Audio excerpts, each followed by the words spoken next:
बहुत बढ़िया, बहुत बढ़िया, 5 रन, पंजा, और मारो शॉट, और मारो थ्रो, आउट करने जा रहे थे, पंजा दे दिया, कप्तान मुंह उतर गया, कप्तान का चेहरा देखिए, चेहरा उतर गया, रंग उड़ गए, ये दोनों ही पंजा आ गया आखिरी बॉल। क्या बात है, इतनी अच्छी बॉल डालने के बाद हम 50 जाएंगे। आउट कर रहे थे 44 हार्दिक तो हो पांड्या गया। को। शाहीन शाह अफरीदी सोच रहे थे बढ़िया बॉलर है तो रन आउट भी कर अच्छा, लेंगे। और T20 में ये मैच के मुजरिम होंगे शाहीन शाह अफरीदी। अगर हम आखिरी में इनको पकड़ेंगे, इसका तुमने अगर वो पंजा नहीं दिया होता हम मैच जीत गए होते। और उसके बाद इनका पाकिस्तान जाना दूभर। हाँ टीवी पाकिस्तान बाद में टूटेंगे, पहले इनको तोड़ा जाएगा। तुमने काहे के लिए वो 5 रन दिए? पाकिस्तान में यही होता भाई, बड़े खतरनाक है। मतलब वहां पे तो खिलाड़ियों पर भी एकदम तलवार लटकती रहती है। कहीं हर बार हीरो बनने की जरूरत थोड़ी ना, विकेट ले लिया था मत बनते हीरो।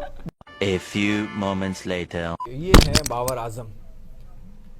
बाबर आजम एक उनके बॉलर थे, लगातार पैड पे खतरनाक गेंदबाजी।